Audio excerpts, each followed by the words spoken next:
Vous êtes toujours sur LCF, la Chine en français. Nous sommes toujours en compagnie de Buntan. Je le rappelle, conseiller de Paris, conseiller du 13e arrondissement, sans oublier effectivement député La République en marche.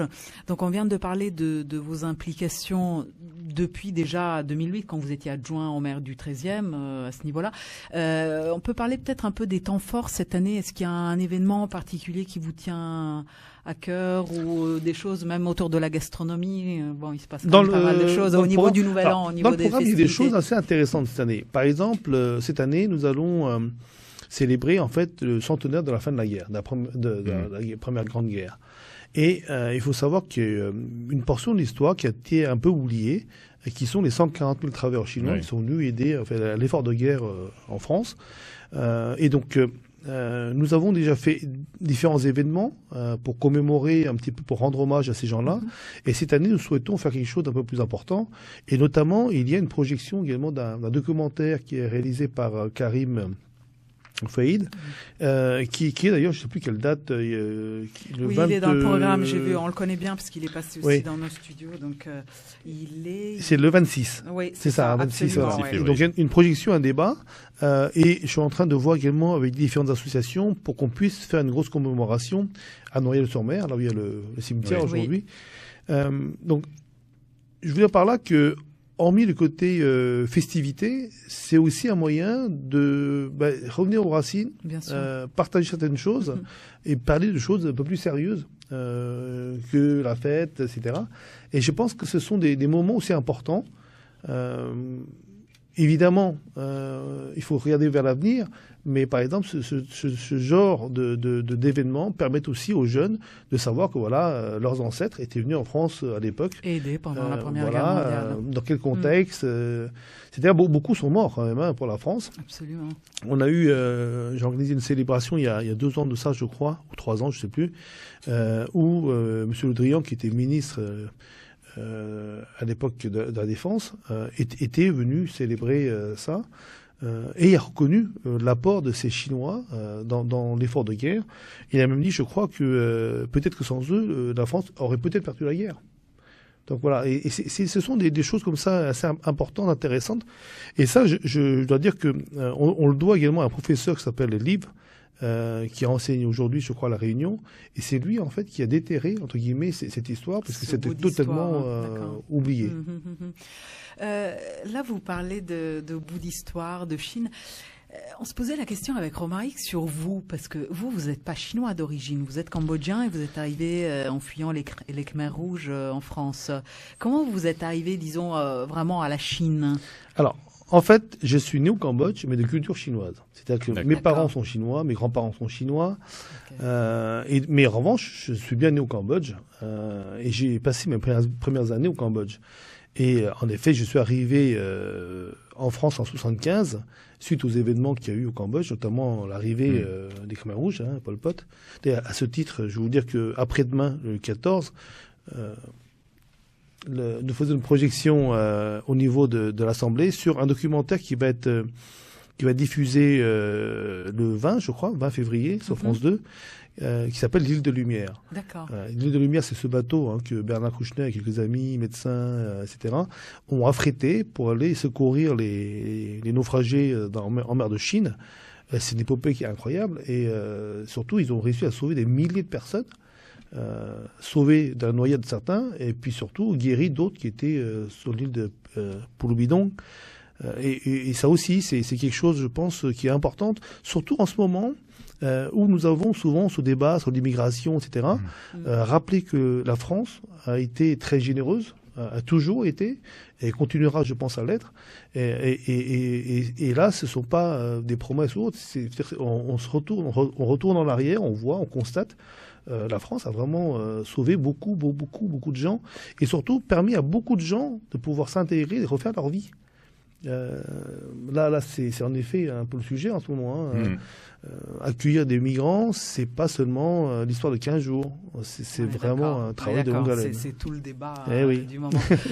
Retour en enfance, retour en arrière, souvenir peut-être de Nouvel An. Vous fêtiez le Nouvel An enfant en France. Vos parents voulaient directement s'intégrer et peut-être oublier votre pas culture. tout à fait. C'est-à-dire que d'abord, en effet, comme vous disiez, beaucoup, je dis mes parents, mais beaucoup de leurs amis, etc., sont arrivés en France dans des conditions quand même assez précaires, difficiles.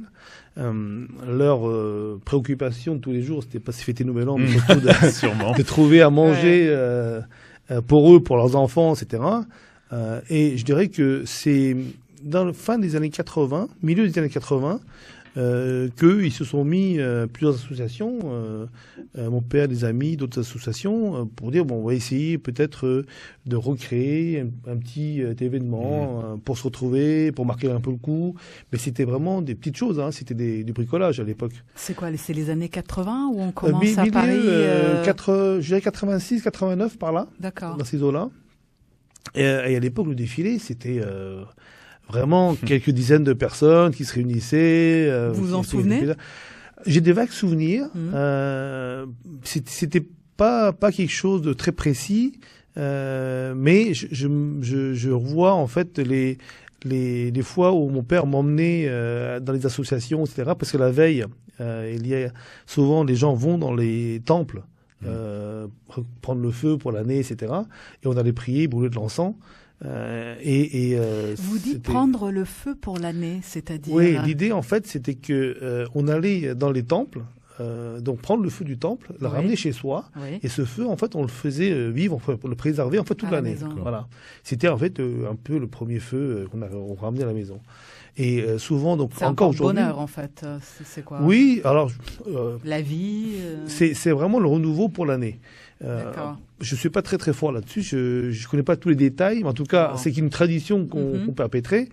Et en tout cas, aujourd'hui encore, si vous allez par exemple le 15 février, qui est un petit peu le réveillon, vous allez dans les temples, vous verrez qu'il y a plein de gens qui vont brûler les encens, faire des prières, etc. Et on fait ensuite essayer de faire en sorte que ce qu'on fait dans le premier jour de l'année soit le mieux possible, parce que c'est censé se répéter toute l'année. Donc on va mettre ses plus beaux habits, on va voir ses amis, on dit que de bonnes choses, jamais de mauvaises paroles. On mange les meilleurs mets, etc. Voilà. On s'offre les fameux les enveloppes rouges. Avec beaucoup d'argent dedans, surtout de l'argent. Alors, normalement, ces enveloppes rouges, c'est uniquement pour les enfants, normalement. D'accord. Voilà, c'est un petit peu leurs étrennes pour l'année, voilà. D'accord. Mais bon, maintenant, on offre un petit peu à tout le monde. Et c'est vrai que on leur offrait ça, en fait, les parents, les grands-parents, les oncles, les tantes, etc. Je leur offrais ça faisait un peu d'argent de poche, et puis ils allaient ensuite s'acheter des choses. Alors, est-ce que notre beau couple présidentiel viendra assister à un des événements Est-ce que vous étiez avec eux en Chine? Oui, en Chine, il n'y a pas longtemps. Oui. Vous les avez invités? Alors, je dirais mieux que ça, puisque j'ai appris il y a quelques jours seulement que le président allait non seulement fêter ça, mais il va pas participer à l'événement, il va recevoir en fait la communauté asiatique à l'Élysée. D'accord. Il y aura une réception à l'Élysée pour fêter, pour marquer le coup. Donc il y aura évidemment les représentants de la communauté chinoise, mais je dis asiatique, puisqu'il y a beaucoup de pays en Asie qui fêtent en fait ce nouvel an. Des fois d'ailleurs avec des appellations différentes, parce que au Vietnam, par exemple, ça s'appelle la fête du Tet. C'est ça. Mais en fait, c'est à peu près la même date. C'est selon le calendrier lunaire. Calendrier lunaire, calendrier solaire, oh là là, est-ce qu'on revient sur les bases de tout ça? Parce qu'effectivement, nous aussi, avant, on était sur le calendrier lunaire et puis on est passé et grégorien, le calendrier solaire. Bon. Ce qui fait que la date change tous les ans, quoi. C'est ça, exactement. Oui, tout à fait. Donc cette année, ça va de 16, donc ça décale. En général, c'est entre janvier et février. Voilà. C'est ça. Et alors, il paraît qu'en Chine, il y a des voyageurs partout. Est-ce que... comment dire, vous avez des liens avec des Chinois qui vont venir ici, ils voyagent beaucoup aussi en dehors de Chine, parce qu'on parle beaucoup des voyages qui se passent à l'intérieur de la Chine. Oui, alors il faut savoir que en Chine, la période du Nouvel An donc la fête du printemps, on appelle ça. Tout s'arrête. Non, tout bouge. Parce que, mais j'ai un collègue qui me disait, mais oui, tous les boutiques sont fermées, il faut faire les provisions avant, parce que personne ne travaille pendant ces 10 jours. Alors normalement, ça se fait pendant 15 jours. 15 jours, d'accord. Mais maintenant, ça se réduit beaucoup quand même. Mais beaucoup de Chinois encore, attachent beaucoup d'importance à ce premier de l'an, etc. C'est vraiment réservé à la famille. Et en effet, en Chine, en tout cas, c'est la plus grosse transhumance humaine qui existe au monde. C'est quelques centaines de millions de personnes qui se déplacent. Donc c'est vrai que, alors aujourd'hui, ça s'améliore, mais il y a encore une petite dizaine d'années, vous avez beaucoup de gens qui venaient des provinces un peu éloignées, travaillaient dans les grandes villes. Et pour eux, souvent, c'était la seule fois où ils rentraient chez eux, en famille, passer le Nouvel An. Ils faisaient plusieurs jours de queue pour acheter un billet de train. Et si jamais ils trouvaient pas de billet, ils loupaient le Nouvel An, c'était quelque chose d'horrible pour eux.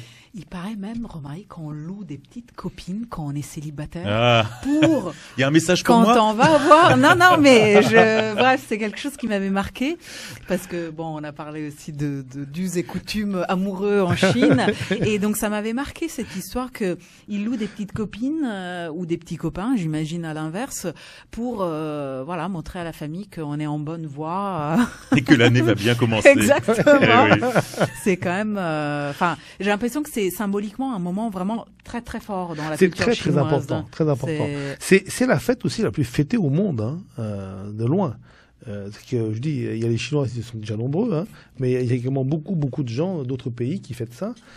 Et aujourd'hui, c'est vraiment une grosse festivité.